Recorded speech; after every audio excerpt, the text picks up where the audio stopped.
Sometimes the best thing we can do in some situations is nothing. Sometimes the smartest thing we can say in some situations is nothing, just saying. So this isn't a new idea. I mean, over the centuries and millennia, different people have kind of been saying the same sort of thing, all right? So let us go back around about 2,500 years ago to Socrates. Socrates, an ancient Greek philosopher, been referred to as one of the wisest men who's ever lived, which is obviously debatable, as all things are. He proposed that the unexamined life is not worth living. The unexamined life.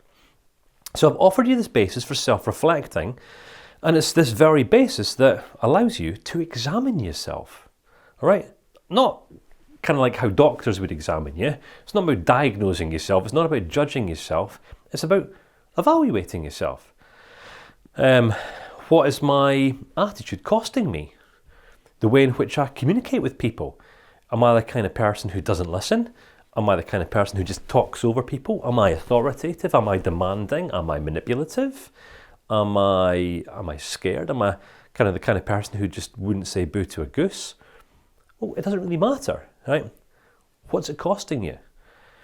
Are you okay with what your attitude and your behaviours are costing you? But it's just my communication style. Okay, fair enough. But what's it costing you? Can you change? Because all people can. Only once our desire to change becomes greater than our desire to remain as we are. So the unexamined life is not worth living. Socrates once suggested that self-awareness comes as we reflect upon perspectives different from our own. As we do this, new realizations naturally come to us. Right? Why? Because we will interpret things in whatever way is relevant for us. We will interpret things based on our entirety of life experiences that have gone before us. All right, so you and I could be presented with the same kind of quote, the same idea, and then interpret it two very different ways. And it's not that you're right or that I'm wrong. That's kind of the attitude that many academics take towards relating to people in life. That's certainly not a sensible way of relating to ourselves or other people or life. We just simply get to acknowledge that we all interpret things differently, for better or for worse. Sometimes our interpretations are helpful, sometimes they're not so helpful, all right?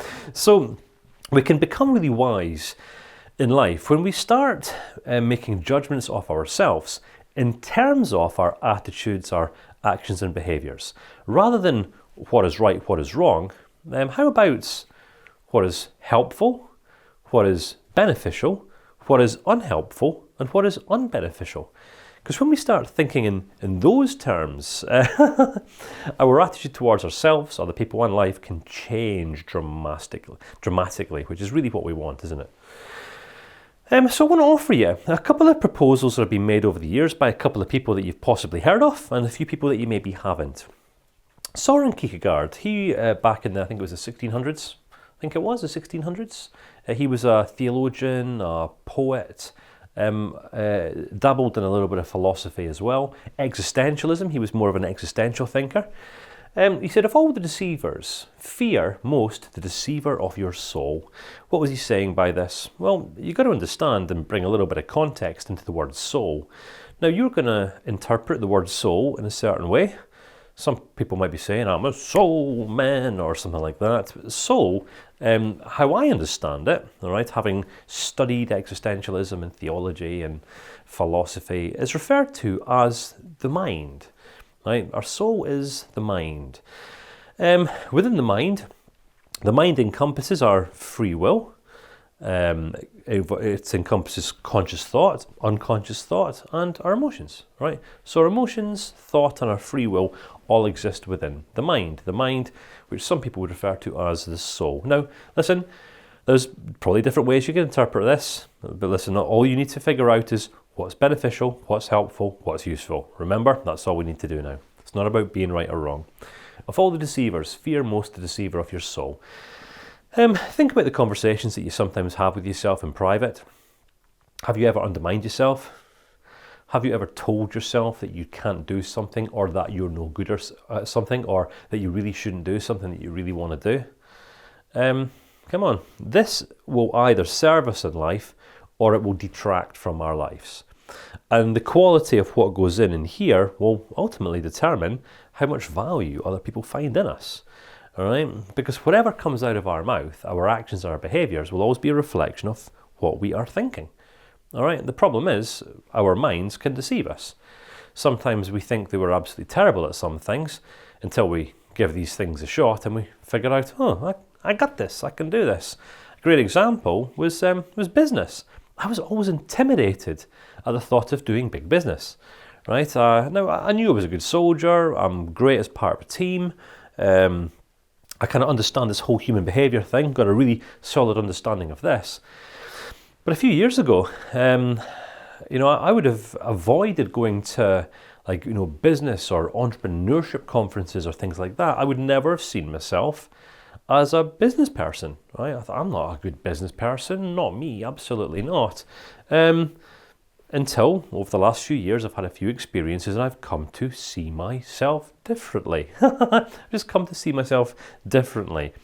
But am I any different today than what I was a few years ago? All that it's really changed is that I've come to understand more of myself through self-reflecting.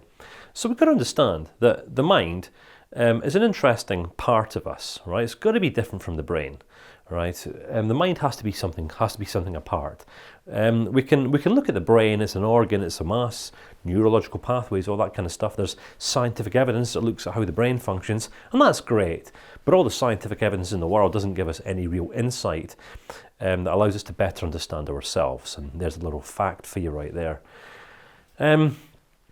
Right, inside of our mind is this little voice that sometimes leads us down the garden path, that just kind of leads us to think the worst, assume the worst, see people in the worst possible light, or ourselves in the worst possible light. So we can make sense of this now because we understand three different ways in which we see. We can look with our eyes, we can look through reason, or we can look through the eyes of fascination. When we look at things and people through the eyes of fascination, we cannot help but ask further questions. Oh, help me to understand. I want to understand, rather than I want to voice my opinion. There's I want to voice my opinion. Everyone's entitled to their opinion, of course. Everyone in the world has one. But then we have these people who are just fascinated in life, in us. And if you think about it, think about the people who we find most fascinating. Do we find really opinionated people fascinating? Absolutely not. We do not find opinionated people fascinating. We find people who are fascinated in something fascinating, don't we? So we find fascinated people fascinating. So how fascinated are you? Marcus Aurelius proposed that whenever you're about to pick fault with someone, ask yourself the following question. What fault of mine most nearly resembles the one that I'm about to criticise in another? So this is kind of centred around how we relate to other people. There was a wise man, maybe a couple of years before Marcus Aurelius, going back to the days of the Roman Empire, came on the scene, and he said, before you point out a speck of dust in your neighbour's eye, just make sure that you first pulled out the boulder in your own eye so that you can see clearly. And what we can understand from this, or what we can take from this, how I might interpret this, you might interpret it very different, is that if you want to judge someone's imperfection, just make sure that before you do, you've first addressed all of your own imperfections. Come on, take the challenge on. That's a good one. We'll move on. Lawrence Bossidy, he was a poet, I think, back in the whenever, can't quite remember. Self-awareness allows us to learn from our mistakes and also from our successes. Right? Seriously, that's it. Self-awareness, when we reflect. All right, I'm not just kind of talking about going through this kind of self-reflection model every time you mess up or every time you have a relational failure. Right? Go through the self-reflection process. Every success you have, oh my goodness, okay, so what have I done here? What did I do? How am I impacting or influencing me here? I'm actually influencing me really well. So when I'm behaving in this way or conducting myself in this really fascinating way, What influence am I having on other people? I'm actually really positively influencing other people. So what knock-on effect might this have? Well, they might go home and just, buy their spouse a gift, or spend some extra special time with the kids this evening and make them feel really important. And don't we just know that then, we can have a positive knock-on effect rather than that kind of adverse knock-on effect. Self-awareness allows us to learn from our mistakes and our successes in life. Anthony de Mello proposed that wisdom grows in proportion to one's awareness of one's ignorance. I like to boldly proclaim that I don't know what I don't know, right? And because I don't know what I don't know, I certainly would not be foolish enough to even suggest that I and my perspective are correct, because I don't know what I don't know. It's only the fool who advocates his or her own correctness. Well, I'm right and you're wrong. You have no idea of your own ignorance, all right? And neither do I. Ignorance is what we don't know.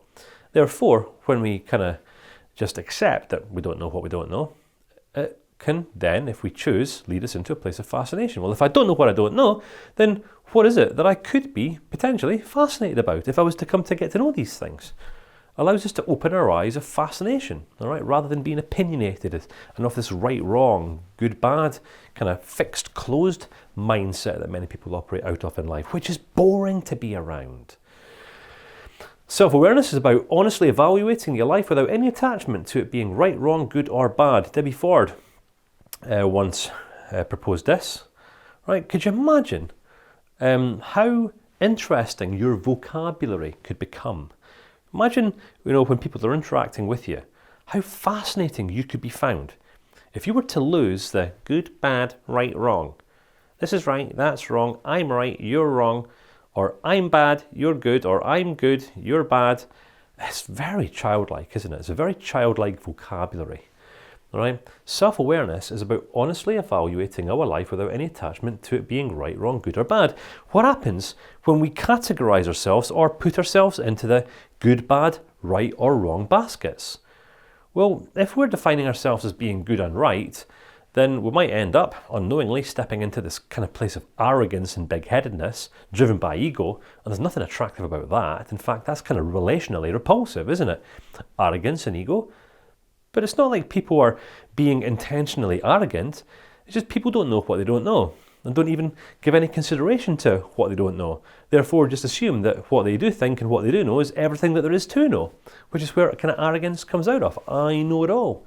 You'll find this in religious groups or in political groups. Come on, when have you ever spoken to a religious person or a person who's kind of buys into some sort of political persuasion, right, who said, I'm not quite sure if my religious standpoint is right. I'm not quite sure if my political persuasion is right. Of course not, right? Because every single religious person in the world, right, is batting for the right team, right? Their God is the one true God, and their religion is the one true religion. And the church group or the religious organization they go to is literally the one who's getting it right. All right, same with politics. And people who buy into various political ideologies buy into the best. Doesn't matter whether it's far right, far left, all right? It's just right. Of course it is.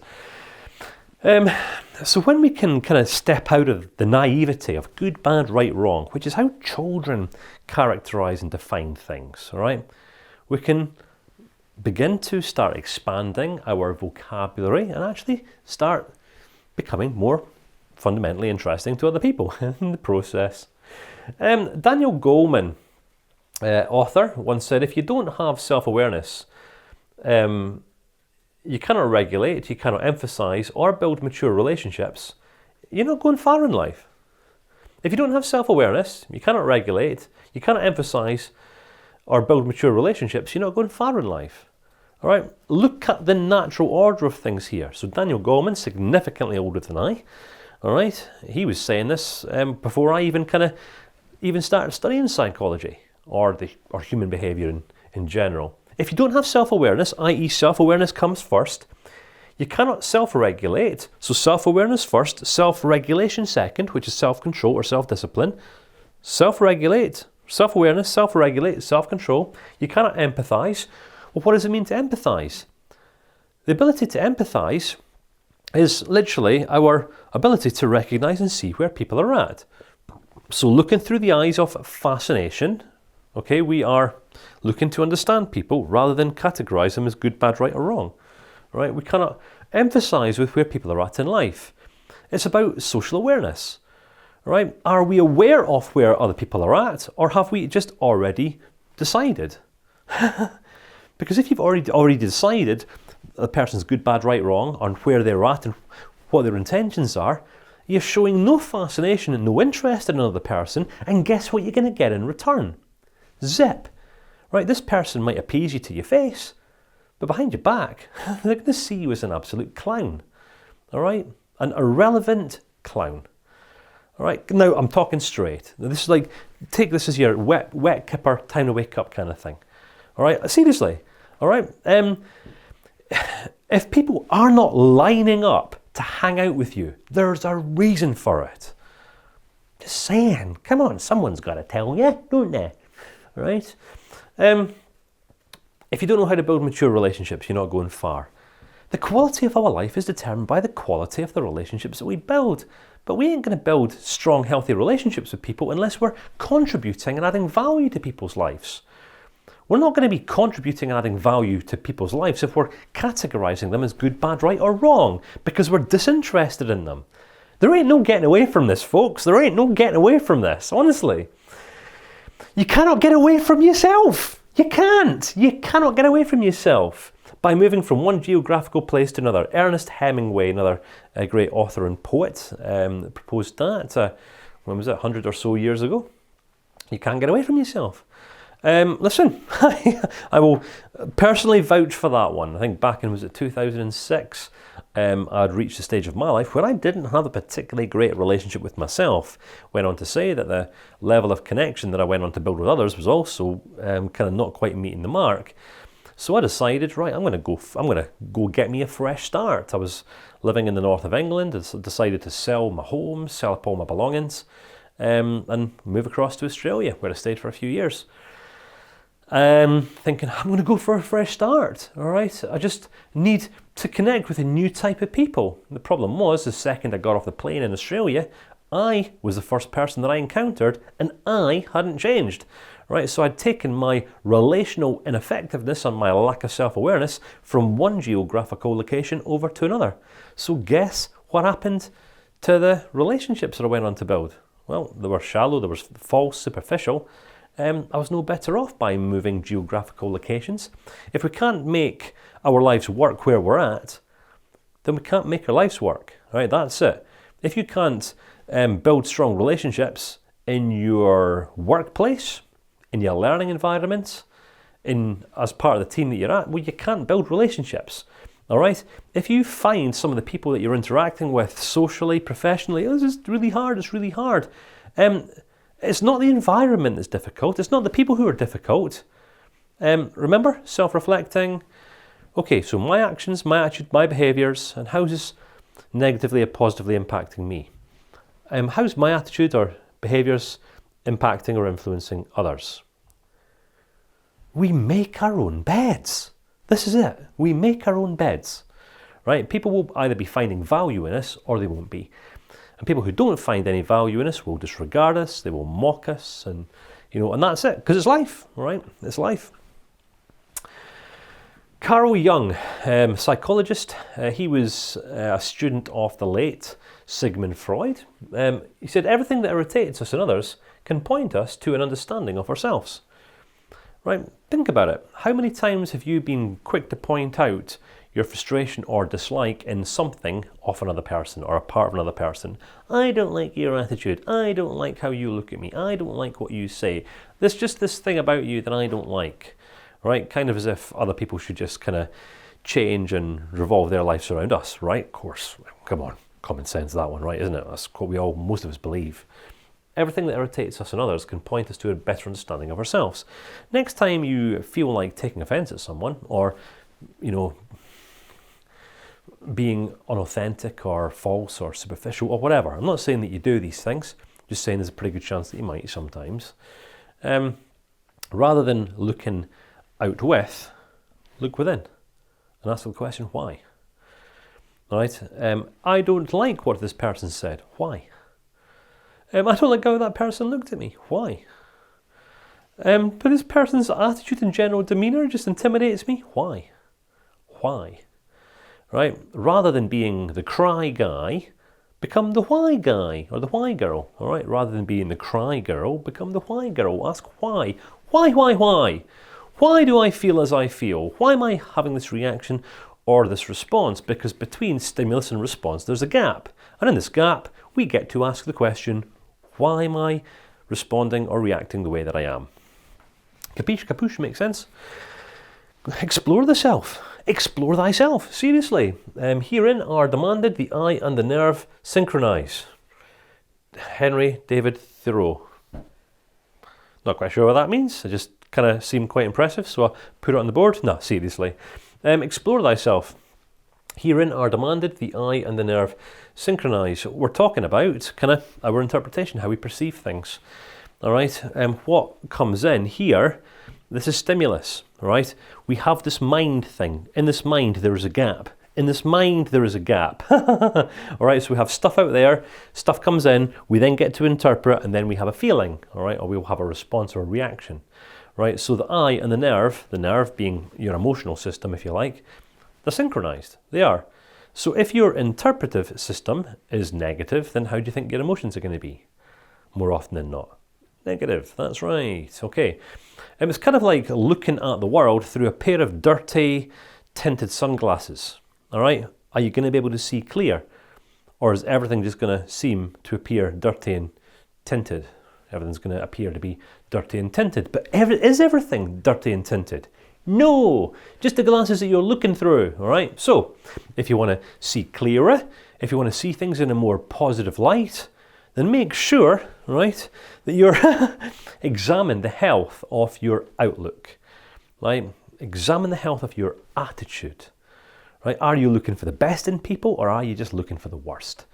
Are you looking to understand people? Are you looking through the eyes of fascination? Or are you looking through the eyes of self-righteousness? All right? My perspective is right. My beliefs are right, which means that anyone who believes or sees things in a way that's different from me is wrong, therefore bad. Come on, this is why it's why nations go to war with nations. It's why politicians start fights. It's why religion has been up against religion for years, for millennia. All right? Our way of seeing things is the right way of seeing things, yours is wrong. It's undermining, isn't it? It's undermining. All right, so let us not be an undermining people. Old proverb, he or she who can master his or herself is the person who's fit to lead a nation. Come on, we look around the world today. Look at some of our world leaders. All right, do they set an example of what emotional maturity looks like? Look at your national leader, right? Regardless of whether you believe in their philosophies and their worldviews and what they stand for and all the promises and philosophies aside, look at the person. Do they conduct themselves in an emotionally sensible and consistent way? Yes or no, right? So, the person who can manage and regulate themselves is fit to lead a nation. The person who cannot emotionally manage and regulate themselves isn't fit for anything, is not fit for purpose. Right? Doesn't matter what they believe. The old Buddha, right, he's always got something to say about something, doesn't he? About things. Don't dwell on the past or dream of the future. Learn to focus your mind on your present moment only, because it's only right now, isn't it? It's only here that you get to change your focus and evaluate yourself. You can't evaluate yourself yesterday because that's history, it's gone. And you also can't evaluate yourself tomorrow because that's tomorrow, hasn't happened yet. Which means that all you ever actually have is now. All right, and right now you're going to be looking at life, looking at yourself, looking at me, looking at the world through a certain lens, through a certain set of eyes, with a certain perspective and with a certain attitude. The question is it healthy? Is it valuable? Is it interesting? Is it fascinating? Is it serving you? More importantly, is it serving other people? Yes or no?